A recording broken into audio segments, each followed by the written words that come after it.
সামগুৰিত চৰকাৰী মাটিত হেনচকু মিয়াৰ এবিঘা দুবিঘা অথবা 100 বিঘা 200 বিঘা নহয়, বাংলাদেশী মিয়াই দখল কৰি ৰাখিছে 4000 বিঘা চৰকাৰী ভূমি। চৰকাৰী ভূমি নহয় যেন বাংলাদেশী মিয়াৰ বাবে পৈতৃক সম্পত্তিহে। 80% মানুহ ইয়াৰ নহয়, ভোটাৰেই নহয়। ইয়াৰ যিখিনি লোকেল মানুহ আছে, এইখিনি মানুহে আমাৰ ল'ৰাবিলাক যিখিনি গৈছিলে তাত ছোৱালীজনীক উদ্ধাৰ কৰিবৰ কাৰণে তাহাঁতক মাৰিব আহিছে। চাৰিওফালে হিন্দু মানুহ আছে, তাৰ মেডিপাট্টাত যিখিনি মানুহ আছে সেইখিনি মানুহ আজি নিৰাপত্তাত ভুগি আছে। দশকৰ পিছত দশক ধৰি সামগুৰিত ৰাজত্ব চলালে গব্বৰ সিং ওৰফে ৰকিবুল হুছেইনৰ পৰিয়ালে। সেয়ে নিজৰ ৰাজনৈতিক প্ৰভাৱ খটুৱাই অচিন শত্ৰুক বুকুৰ কুটুম কৰি সামগুৰিত চৰকাৰী ভূমি দখল কৰিবলৈ ঠিকা দিলে ৰকিবুল হুছেইনে, যাৰ পৰিণতিত সামগুৰিত অস্তিত্বহীন হৈ পৰিল খিলঞ্জীয়া ভূমিপুত্ৰ। বাংলাদেশী মিয়াৰ দপদপনিত দিশহাৰা হৈ পৰিল খিলঞ্জীয়া। যেনিয়েই চাই তেনিয়েই কেৱল অবৈধ দখল। অতি শীঘ্ৰে মিয়াৰ এই আগ্ৰাসন ৰুধিবলৈ চৰকাৰক অনুৰোধ ভুক্তভোগী ভূমিপুত্ৰৰ। চৰকাৰী ভূমিত বুলডোজাৰ চলাবলৈ ৰাজহ চক্ৰ কাৰ্যালয়ত আবেদন স্থানীয় ৰাইজৰ। বৰ্তমানতো গৰুমৰা আমনিৰ এটা অঞ্চল বা মোৱামাৰী গটংগা বিভিন্ন অঞ্চলত যিমান গেজিং ৰিজাৰ্ভ আছে গোটেইখিনিত সন্দেহযুক্ত মানুহ আৰু নাৰী দেহ ব্যৱসায়ী তাত চলে, ড্ৰাগছৰ ঘাটি চলি আছে, চুৰ লুটপাট গৰু চুৰ গোটেইখিনি হৈ আছে। যিখিনি অচিনাকি মানুহ সন্দেহযুক্ত মানুহে দিনক দিনত তেওঁলোকৰ উৎপাত, গৰু চুৰ, দেহ ব্যৱসায়ী, ড্ৰাগছৰ ঘাটি, ৰাষ্ট্ৰদ্ৰোহী কাম কাজ। 30 বছৰ কাল কংগ্ৰেছৰ শাসনত আছিলে সামগুৰিখন, আৰু সেইখিনিত এটা ভোট বেংকৰ ৰাজনীতিৰ কাৰণে ৰকিবুল হুছেইনে তাৰ পৈতৃক সম্পত্তিৰ নিচিনা সামগুৰিখনক বনাই ৰাখিছিলে। আৰু যিখিনি চৰকাৰী মাটি আছে সেই চৰকাৰী মাটিখিনিক তাত যিখিনি অবৈধ বুলিয়ে ক'ব লাগিব, যিখিনি অবৈধ মানুহ আছে সেইখিনি মানুহক তাতে সংস্থাপন দিছে।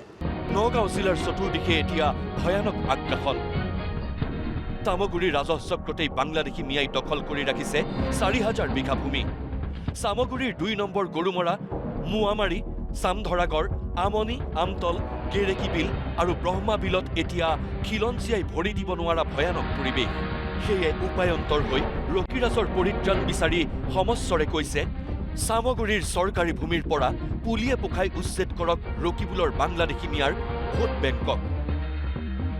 হয় চাওক, বৰ্তমান সামগুৰিত প্ৰায় 4000 বিঘাৰো অধিক ভূমি বৰ্তমান বেদখলকাৰী কবলত আছে। আৰু ভূমিখিনি এনেকুৱা হৈছে যে JJMৰ নতুন স্কিম আহিছে, স্কিমখিনি সেই চৰকাৰী মাটিত হেৰি কৰিছে, বহুৱাইছে। তাৰপিছত যিখিনি চৰকাৰী আৱাস আছে, চৰকাৰী আৱাসৰ ঘৰ তাত পাইছে, বিনামূলীয়া যিখিনি স্মাৰ্ট মিটাৰ আছে সেই মিটাৰখিনিও তাত সংস্থাপন কৰা হৈছে। তো গতিকে আমি বিচাৰোঁ এইখিনি ব্যৱস্থা হেৰি হ'ব লাগে, বন্ধ হ'ব লাগে। আৰু যিখিনি চৰকাৰী মাটিখিনি উচ্ছেদ কৰি পেলাই নৱপ্ৰজন্মৰ কাৰণে অনুষ্ঠান প্ৰতিষ্ঠান আনি পেলাই সেইখিনি ঠাইত সংস্থাপনৰ ব্যৱস্থা কৰিব লাগে।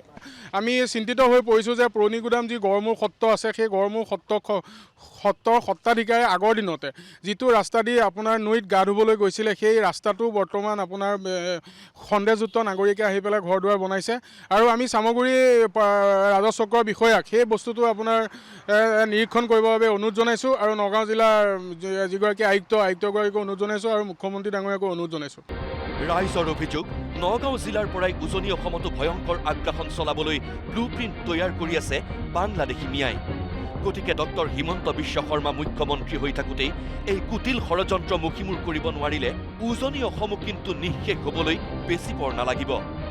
বিগত সময়ৰ পৰা চাই আহিছোঁ, ইয়াত বিভিন্ন ধৰণৰ মানে আপত্তিজনক অসামাজিক তত্ত্ব যি কাম কাজ চলি আছে, সেয়া হৈ আছে আপোনাৰ সম্পূৰ্ণৰূপে এই বেদখলকৃত ভূমিৰ পৰা হৈ আছে। আৰু ইয়াতে যিখিনি মানে অসামাজিক কাম কৰা লোক, তেওঁলোক ইয়াতে বহি আছে। গতিকে আমি আগৰ পৰা দাবী জনাই আহিছোঁ চৰকাৰ প্ৰশাসনক যে এইখিনি উচ্ছেদ হ'ব লাগে। চৰকাৰী ভূমি যিহেতু, চৰকাৰী ভূমি বেদখল কৰি ৰখাটো কোনো যুক্তি নাই। মোৱামাৰীত আমাৰ খিলঞ্জীয়া অসমীয়া মানুহৰ মাটি এতিয়ালৈকে মিয়াই বেদখল কৰি বহুত ৰাখিছে। সেইখিনি ডিগ্ৰী পোৱাৰ পিছতো এইখিনি কোনো ধৰণৰ ব্যৱস্থা হোৱা নাই। মই ইয়াৰ জৰিয়তে আপোনালোকৰ জৰিয়তে মই এটা আহ্বান জনাম, অসমৰ মাননীয় মুখ্যমন্ত্ৰী হিমন্ত বিশ্ব শৰ্মা ডাঙৰীয়া, আপুনি অনতি বিলম্বে এটা টাস্ক ফ'ৰ্চ গঠন কৰি যিখিনি মাটি তাৰমানে বেদখল হৈ আছে, আমাৰ খিলঞ্জীয়া মানুহৰ মাটি, চৰকাৰী মাটি, এই গোটেইখিনিৰ ওপৰত এক চৰজমিন তদন্ত কৰি এইখিনি মাটি মুক্তি কৰি দিব লাগে। উচ্ছেদ চলিব লাগে। উচ্ছেদ যেনেকৈ আপাৰ আছামত হৈছে তেনেকৈ আমাৰ এই মধ্য অসমতো হ'ব লাগে, আমাৰ আহ্বান। কেমেৰা পাৰ্চন প্ৰিন্সৰ সৈতে চামগুৰিৰ পৰা শ্যামেন্দ্ৰ বৈৰাগী, নিউজ লাইভ।